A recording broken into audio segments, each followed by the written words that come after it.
Hello, everyone. My name is Jess, and I'm going to take you through a couple of different tips for creating realistic looking drawstrings. There's already a video that shows you how you can thread a drawstring all the way through a tunnel, and I'll link that below because it's really fantastic and you should definitely take a look at it. However, that technique when you're just starting out is a little bit more advanced and more difficult to stabilize. So we wanted to offer some additional techniques that show you how you can create a realistic looking drawstring look without actually having to thread it all the way through the tunnel. We're going to go through a couple of different methods in this video. In the first method, we'll actually be sewing a drawstring to a transparent piece using either a button or a trim for the eyelet, and I'll show you how you can make your own draw cords.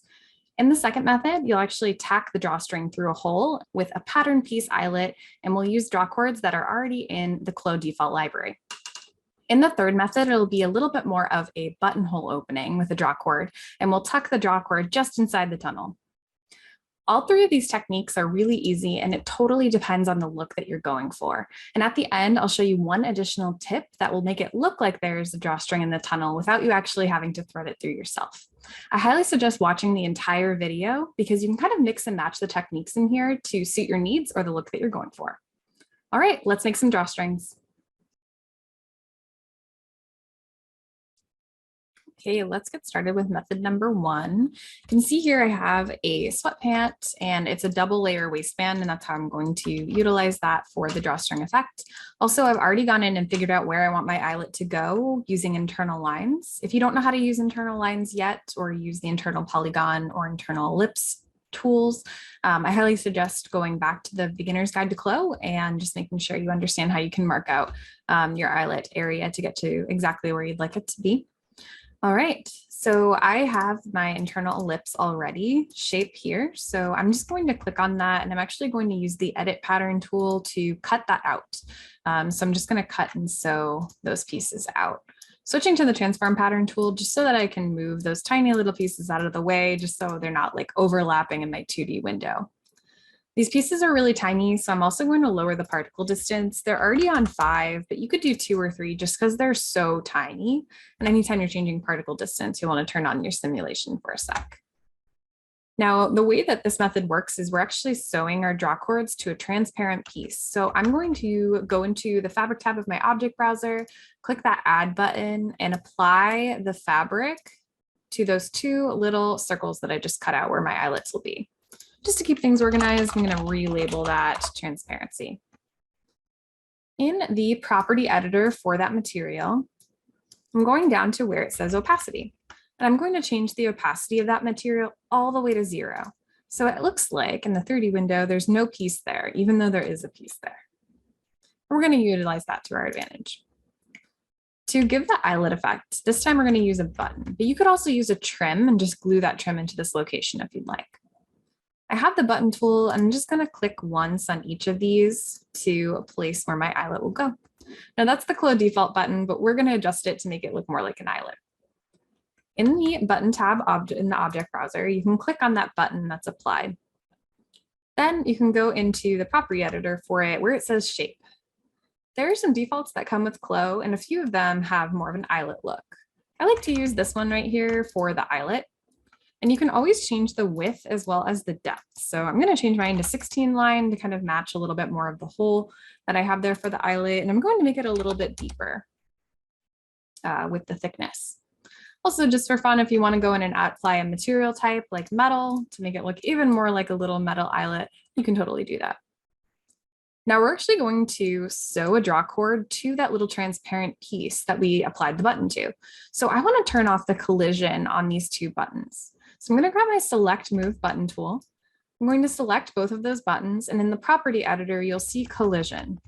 I'm going to uncheck collision because I don't want there to be any collision on these buttons because I'm going to sew fabric right in between them, and I don't want them to start jumping around. The other thing that I'm going to do is I'm just going to push these a little bit further into the fabric. You can see they're kind of a little bit away. That's totally fine. And now that I have collision off, I just really want them to be in just the right spots, but you can always adjust them once you add your draw cords in too. So let's make the draw cords now. Again, if you've never used any of the shape tools before, there are some great tutorials in the beginner's guide to CLO that you can start with, but I'm going to create a rectangle that's 3/8 wide by 7 inches long. Keep in mind, you could always change the length of these later. Once you've got it kind of stitched into place, you can make it whatever like length you want that drawstring to be. And I'm just going to add a new fabric and apply it to this drawcord so that it is not transparent. I'm going to relabel that too. I'm going to start with just making one because I can easily duplicate my work to the other side after. I can see where this drawcord is in the 2D window, and I want it to be a little bit closer to where I'm actually going to stitch it to in 3D. So I'm going to move my mouse into 3D, activate that little target in the corner of the gizmo, and then left click once to put it down closer to where I would like it to be. I'm also just going to maneuver it with the gizmo to make it even closer so that the cord doesn't really have that far to go when I eventually stitch it to the little transparent piece. It doesn't really need to be perfect, but once I turn simulation on, I don't want it to have like a super long way to travel to its spot. It's also a really skinny piece, so I'm going to change the particle distance down to 5, maybe 3 or something like that later if I want to, just because it is so small. All right, so now we need something to stitch it to. And to make it look natural, I'm going to create an internal line with the internal polygon line tool that doesn't quite reach either end and has a little bit of some angles to it. So I'll click once to start, and I'm going to put a couple of points down to give it kind of like a zigzag look. And I'm going to stitch the entire end of the drawcord to that. So I'll grab my free sewing tool, click once to start, click once to end, and then do the same thing on the drawcord. You can always adjust this later, so it really doesn't need to be perfect the first time. When I simulate, it's going to stitch to that little hole, and don't worry if your button moves, you could always adjust that a little bit later. I think it's important to get your drawcord into the right spot first and looking as naturally as you want it to look. Just going to lower my particle distance a little bit more so it's even more obvious the way that's kind of exiting this little tunnel here. That already is looking pretty good, but if you wanted to, you could go in and move some of the points around to get it into just the right spot where it feels like it's kind of going through the drawcord and then out the hole. I'm kind of purposefully making the length of this line a little bit shorter than the drawcord itself, I believe. There is a slight difference here so that it kind of gathers in and does what it would normally do if you had like a wider drawcord exiting a little eyelet tunnel. It should look something like this. If you need to, just as I was saying before, you could just sink this into the fabric a little bit more as needed to get it into just the right spot. Done all of that on one side, and I can easily duplicate my work to the other side. So I'll click on that drawcord, and then I'm going to hit Control D on my keyboard and just left click once to put that down.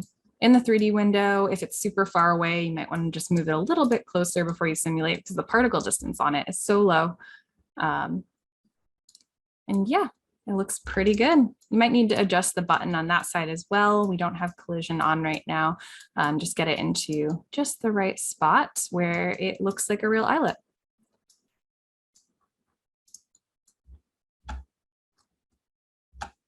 All right, that is looking really good. On to the next method. All right, time for method number 2. I have the same setup as I did with the first method where I already figured out where I want my eyelet to go, but we'll do it a little bit differently this time. You can use your transform or edit pattern tool to, again, cut out this little hole where the eyelet is going to go. And I'm just moving the eyelets to just kind of isolate them up here. They are a really tiny piece, so I am going to lower the particle distance on these pieces. I'm going to do 2, really whatever you can get away with under 5, and simulate just for a sec to let it change to that particle distance. So now I'll grab my edit pattern tool, and this is where this will start to change a little bit. And I'm going to, if you just double click on one section of a shape, it'll pick up that whole shape. And then you can right click and go to offset as internal line. Once I have offset internal line, I'm just going to offset whatever I'd like the width of the rim of that eyelet to be. So I'm just doing a really small 1.1, and then I'll press OK. That shape that we just made, that's going to be converted to a hole. So you can just keep that whole shape selected, right click, convert to hole. So now you have the eyelet, which is going to be a pattern piece this time with a little hole in the center. Now let's apply a different fabric to this just as we did before. So you can select those pieces, apply a new fabric, and you can go in and relabel that as well. I'm going to label it as eyelet. And for this fabric, I am actually going to, just so you can really see it, apply material type preset of metal. And I'm going to change the physical property of this material. So you can go down to the very bottom where it says physical property, and then you can go into detail. Generally, I wouldn't kind of adjust too many of these parameters unless you really know what you're doing and know what all of these things mean. But I want these two pieces to behave very, very stiff. There is a physical property for trim hardware. So if you want to use that preset, you can. Otherwise, you can just max out the first 6, and that should give you a pretty good idea. So 1, 2, 3, 4, 5, 6. I think I did a few more, but that's okay. And when you simulate, that should behave like a really stiff eyelet, which is exactly the look that we're going for. The last thing I'm going to do to these 2 little pattern pieces is select them, and then I'm going to increase the additional rendering thickness of them. I'm just going to do 1. You could do like 1.5 or something like that, whatever look you'd like to achieve here, and just make sure you're on thick textured surface so you can see the additional thickness rendering that you've applied. All right, that is looking good. So let's open our library now, and we're going to use the default library cord ends that come in the library. I'm going to use cord end number 2, and I'm using the ZPack file because that'll actually be a real pattern piece in CLO. Make it super easy for me to apply and then adjust later if I want to. So I just right clicked on it and added to workspace. I can see that they're both here kind of in front of my avatar's body, but if I select them, I can move them down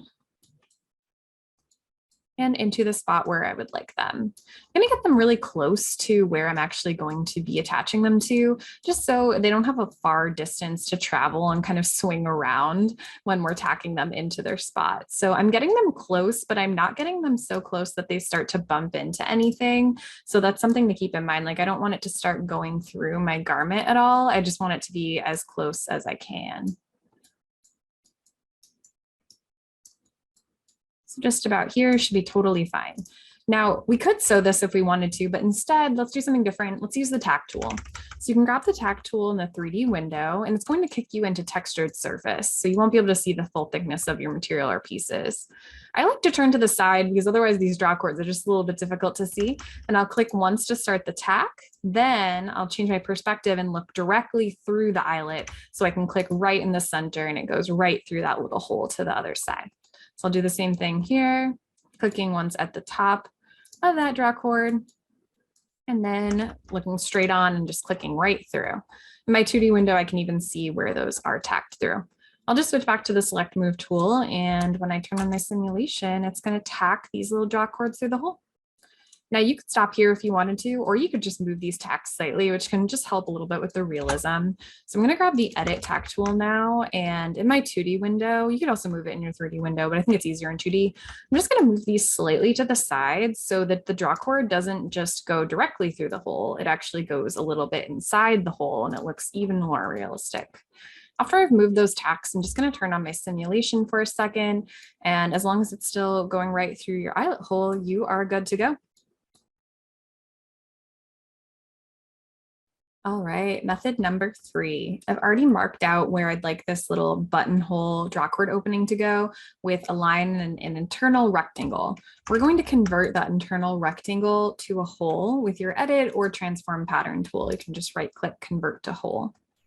Now that we have the hole where that draw cord is going to exit from, we need to add some top stitch.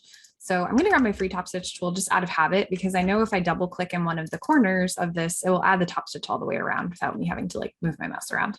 And then this is just out of habit, but if you want to grab your internal polygon line tool and just create 2 little internal lines sticking out the top and the bottom, I'll show you why we're doing this in a second. So internal polygon line tool, you can click once to start and double click to end, just a little line. I'm just kind of eyeballing it, to be honest, but you can do this however you'd like to. Now let's customize that top stitch that's applied here. So you can go to the top stitch tab in your object browser and find that stitch. Then I'm going down to specification, and we're going to change the shape from custom to bar tack. So it gives you that nice close together stitch, which can make it look like a little buttonhole opening. You can also change the offset to whatever you'd like it to be. I've been changing it to 0 because I feel like it gives me just the right amount of the stitch that I'm looking for. And then you can also go in with your segment top stitch tool and add that same stitch to those tiny little internal lines that you made. You'll make it even better than me and make it look like it's really continuous, but that's kind of the way that I've been achieving this effect in a quick and easy manner. All right, that's looking pretty good. And you could always further customize the color and the look and all of that too. Let's go in and add the drawcord now. So I'm going to grab my rectangle tool again, and I'm going to click once in the 2D window to bring up the create rectangle. And I'm going to do 0.25 wide because I know that's going to fit within the buttonhole that I've already made and 7 inches long, knowing I can always make it longer later if I want to. This will just be a starting point. I'm also just going to move this into an organized spot in my 2D window, add a new fabric just for the drawcord. You could even label it just so you are keeping everything nice and organized for later.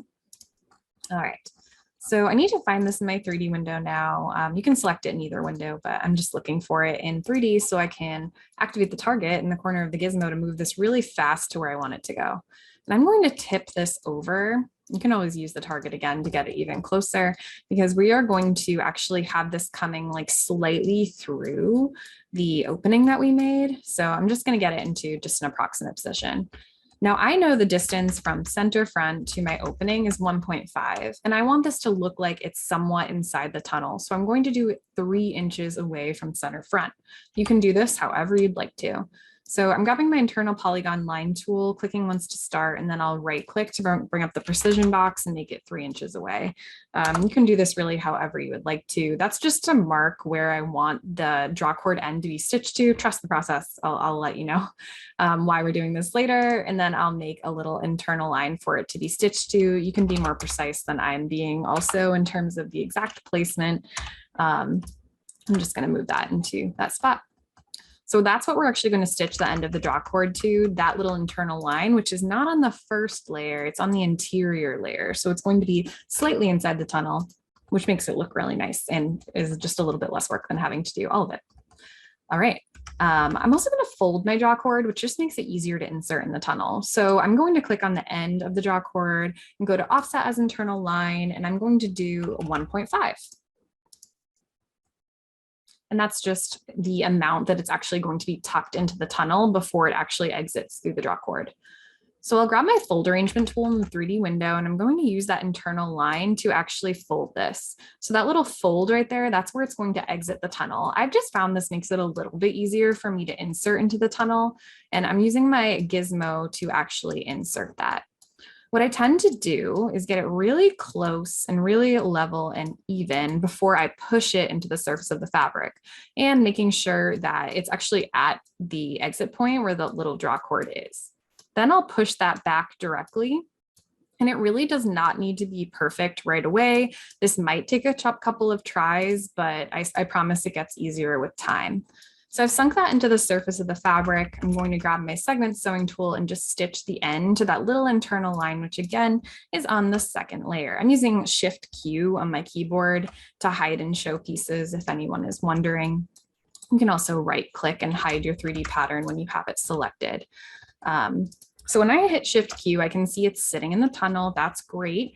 But if I have any worry at all about it actually staying in the tunnel, I'll grab my Select Mesh Box tool and actually select the area of the mesh, like right here on the top layer, and just pull that forward a little bit, just so I have a greater chance of it actually staying in the tunnel when I end up simulating. One last super important thing is we've made a skinny little tiny piece drawcord, and we need to lower the particle distance. I'm going to do like 4, you want to do like 5, something small, especially for how skinny this is before you simulate. All right, let's see how it goes when we simulate now and if it stays in the tunnel. That is doing pretty good. So it's slightly inserted into the tunnel and just sewn to that little internal line that you saw. We can even hide this piece to take a look at it. Gives you the effect of going all the way through the tunnel. You can kind of see like the impression of where it is without actually having to go all the way through the tunnel. And you can duplicate that work to the other side really easily just by clicking on that piece with the transform pattern tool, hitting Control D on your keyboard. You might have to move it slightly and do some of the same adjusting that you saw me do on the other side as well. And I'll just do that real quick.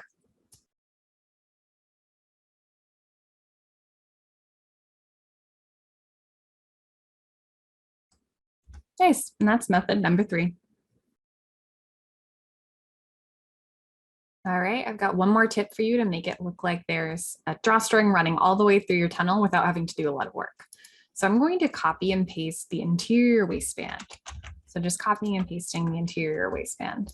Then I'm going to grab my edit pattern tool and cut off the top section and the bottom section. All I'm doing is isolating the middle section of my interior waistband, and you could do this a number of different ways depending on what your waistband construction is, using your trace tool or copying, pasting, and cutting areas away. Now I'm going to sew this little piece that I made that's just that middle section of the interior waistband. I'm going to sew the top to that first internal line and the bottom to that second internal line. So I'm basically just taking this and stitching it right to here to the interior waistband. Also, just check your particle distance. If you haven't already lowered it, you're going to want to lower it. Now in my 3D window, I'm going to right click and superimpose it over. I'm doing superimpose over because it's actually stitched to the interior waistband and I want it to sit right in between the interior and the exterior. You can see it looks like a little bit is kind of sticking out through, but that's totally fine and easy to fix. So I'm going to click on just the exterior waistband now. And I'm going to set the layer underneath simulation properties. The layer, I'm going to bring that to layer 1. So it'll fight its way to the outside. When I turn on simulation, my exterior layer is going to make sure it's sitting on the outside, and that is in turn going to make sure that little piece that I just stitched in stays right in between the exterior and the interior. If I hit Shift Q while selecting the outside, I can see there's that little section that I just sewed in. Now, even just having that additional layer there, it has its own additional collision thickness. It's a little invisible barrier around it. So it already looks like there's something a little bit more sitting in that tunnel all the way around without having to like thread it through yourself. But if you wanted to even beef up that, you could go to the transform pattern tool, click on that little piece and increase the collision even more. So I'm going to do 4.5 just so you can see something a little bit more intense here. And if you look at my 3D window while I simulate, you can see that that's even propelling it more away from 4.5 millimeters from the other pieces around it that it's stitched to. So it kind of looks like there's a drawstring going through my entire tunnel. I hope this video was helpful for different ideas for drawstring expressions. Don't forget you can combine different tips that you saw in this video together to create new ideas.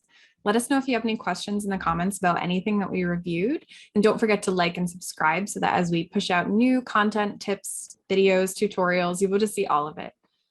Thank you so much for watching.